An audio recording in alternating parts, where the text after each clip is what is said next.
Hello there.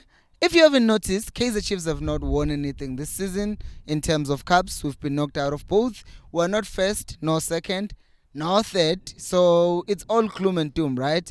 Not really, because if you're looking at this January window and this break that is enforced by the AFCON, there are actually good things that could come out of it. And we're going to look at the 5 good things that are going to come out of this AFCON break. And some of them you already know them, but some of them you probably have not thought of them. So let's just start with number 1, which is obviously this AFCON break comes with some players leaving. Like Sundowns has I think 7 players who are going to AFCON, if not more. And Kaizer Chiefs does not have any players. And obviously for most of us it's like, wow, we grew up watching Kaizer Chiefs and a lot of our players were representing the nation. It's no longer happening, but that's not really bad news in this case, because then that means Kevin Johnson will have all the players that he needs to actually go through whatever it is that he wants his players to understand, all the tactics. Because one of the things that we've kept on hearing from Kevin Johnson in his short tenure with Kaizer Chiefs, has kept on saying, oh, we haven't had enough time.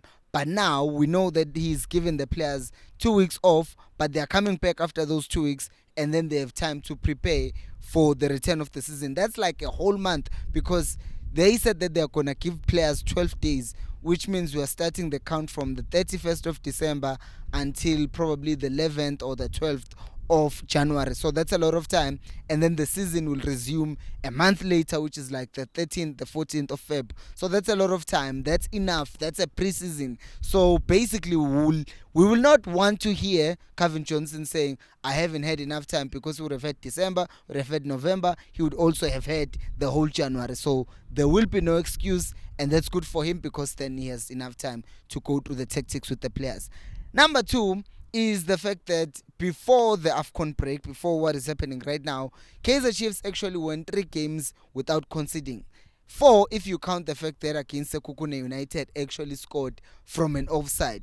So that also counts for something, because as much as sometimes you see that our defense is found wanting and they do not know what they are doing sometimes, but the fact that we won 3 games without conceding, like Ipolokwani are no joke, and they were actually disappointed by not scoring against Chiefs. Iswallows were kind of having a good season, but now we know that there were other issues behind the scenes, and probably that affected their performance, but it doesn't matter. We still didn't concede a goal against them.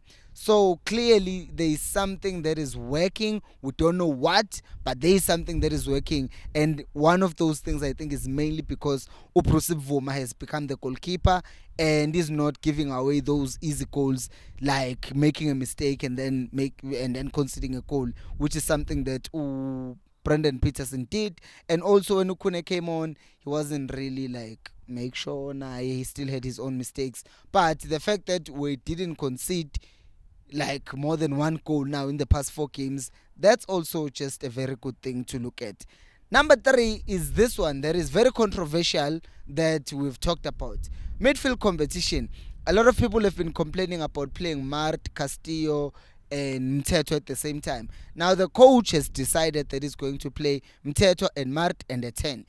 Right now the 10 is Nkosi Ngiphile Ngcobo. Now the competition I'm talking about is not just between Mart, Castillo and Mteto, but it's also between Umatlowu, Umshini and Umduduzi Mtanzane. Because if you haven't heard, Umduduzi Mtanzane has now resumed training with the team and all the stuff, because he was suspended because of the drinking problem. So now he's back and apparently is given his own individual routine that he has to follow to get back to his best. Umatlo is coming back from an injury. So there's competition for number 10. There's competition for number 8 between Umart no Castillo. Although it's kind of tricky to see Mart being benched. So either way, Castillo will be trying to fight for his way back into the starting 11, because it's clear that the coach is now preferring Umteto and Mart.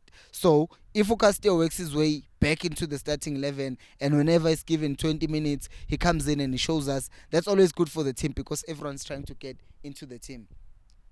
There's lightning out here. Anyways, number 4. Modi and Ranga's confidence. Modi has been playing well in recent games, right? Uranga even scored the goal in the last game. So what can we say? Players are gaining form, and hopefully those comments by the coach did not put off Uranga when he said, "Oh, that free kick by Ranga, we didn't practice it like that," and all of that stuff. I hope that didn't put off the player, but the fact that he got a goal will be kind of something that's gonna pump him and make him kind of work harder and try to score more goals. And remember, the fact that Uranga has actually just scored before the break, and the coach sees Uguti is not getting the best out of his strikers. He said he's not going to buy players, and he hopes that he can improve the ones that he has. So once again, those two are related. Him scoring a goal, Uranga is saying, "Hey coach, I can score goals. So during this break, can you please find a way of utilizing me much better?" So that's a good thing. If you're enjoying this video, please do make sure to like the video and subscribe to the channel. Number 5 is the fact that there will be no signings. And I know some people will say, "Mpilo, how can no signings be a good thing? You were sitting here yesterday telling us how Kaizer Chiefs should be signing a left back." Yes, but on the other side of this thing, because there's always two ways of viewing this.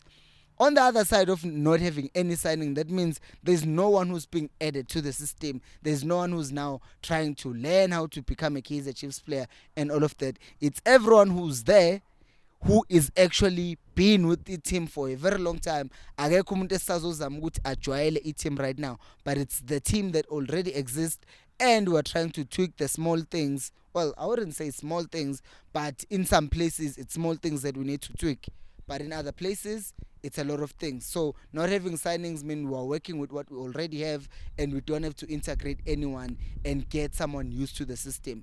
What did I miss out? Let me know down in the comment section below. Thank you so much for watching, and until next time, remember, equals Alpelumoy.